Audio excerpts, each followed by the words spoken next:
Bharatiya Janata party గిరిజన మోర్చా ఆధ్వర్యంలో ఈరోజు రాష్ట్ర గవర్నరు వినతి పత్రం ఇవ్వడం జరిగింది. ముఖ్యంగా అందరికీ తెలుసు, ఆదిలాబాద్ జిల్లా జైనూరులో జరిగిన సంఘటనకు నిరసనగా భారతీయ జనతా పార్టీ గవర్నర్ గారికి వినతి పత్రం ఇవ్వడం జరిగింది. ముందు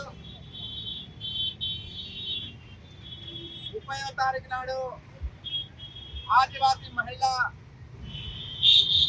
అత్యాచారం చేసి హత్యాయత్నం చేసిన షేక్ ముగ్దుకు కఠినంగా శిక్షించాలని, ఆదివాసులకు రక్షణ కల్పించాలని 170 యాక్ట్ ఉల్లంఘన జరుగుతుంది కనుక గవర్నర్ గారు జోక్యం చేసుకొని చట్టానికి అమలు చేయాలని రాష్ట్ర ప్రభుత్వానికి ఆదేశించాలని, అదేవిధంగా వీసా చట్టానికి వెంటనే తెలంగాణ రాష్ట్ర వ్యాప్తంగా అమలు చేయాలని భారతీయ జనతా పార్టీ ఇవాళ గవర్నర్కి ఇవాళ లిఖితపూర్వకంగా ఇవాళ ఫిర్యాదు చేయడం జరిగింది.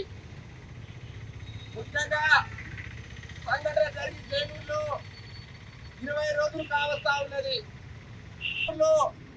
ఆదివాసీ మహిళలకు కావచ్చు అక్కడ రక్షణ లేదు. ముఖ్యంగా ఆదిలాబాద్ జిల్లాలో మళ్ళీ వీసా చట్టం ఉల్లంఘన జరుగుతుంది. ఈ రాష్ట్ర ప్రభుత్వము రేవంత్ రెడ్డి ముఖ్యమంత్రి గారు కావచ్చు, ములుగు సీతక్క కావచ్చు, తెలంగాణ రాష్ట్రానికి వాళ్ళ 9 నెలలు కావస్తా ఉన్నది. ముఖ్యంగా చెంగిచెర్ల సంఘటన కావచ్చు, ఇవాళ జైనూరులో సంఘటన కావచ్చు, తెలంగాణ రాష్ట్ర ప్రాణాలకు రక్షణ లేదు. ముఖ్యంగా మరి చూస్తా ఉన్నారు సంఘటన మీకు తెలుసు. ఇవాళ హిందువులు ఇవాళ 1000 మంది ముస్లింలు వచ్చి హిందువులకి సర్కారు మళ్ళీ గిరిజన జైలుకు పంపడం జరిగింది. మహిళలకు దాడు ఒకటి వాళ్ళ రేవంత్ రెడ్డి గారి వాళ్ళ అదేవిధంగా ముఖ్యంగా ఈ రాష్ట్ర ప్రభుత్వం కావస్తుంది. ఇవాళ జైనూరులో ఇవాళ ఎక్కడ కూడా లేరు. జైనూరులో ఏం జరుగుతుంది? ఇవాళ ముస్లిం కుటుంబాలు ఇవాళ ఏజెన్సీ హైదరాబాద్ లో ఇవాళ జైనూరులో 5 మంది ఇవాళ పిష్ట వేయడం జరిగింది. గిరిజన రావాల్సిన ఇవాళ సబ్సిడీ కావచ్చు, ఇవాళ ఇవాళ కమర్షియల్ కాంప్లెక్స్ కావచ్చు, జైనూరులో వెళ్ళి వాళ్ళు ఇవాళ పిష్ట వేసి ఆదివాసులు రాష్ట్ర ముఖ్యమంత్రికి రేవంత్ రెడ్డి వీసా చట్టం అమలు చేయి 170 చేస్తా ఉన్నాను.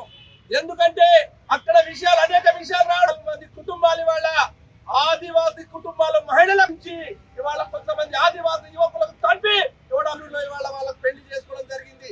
ప్రభుత్వం విచారణ ఆదివాసీ మహిళలకు పెళ్లి చేసుకున్న ముస్లిం కుటుంబాలు వెంటనే ఏజెన్సీ ప్రాంతం నుంచి అదే విధంగా ఇవాళ మీరు శాంతియుతంగా ప్రజాస్వామ్యబద్ధంగా చేపట్టాలంటే ఈ రాష్ట్ర ప్రభుత్వం బాగుంది కనుక ఈ రాష్ట్ర ప్రభుత్వం విచారణ చేపట్టాలి. ఇవాళ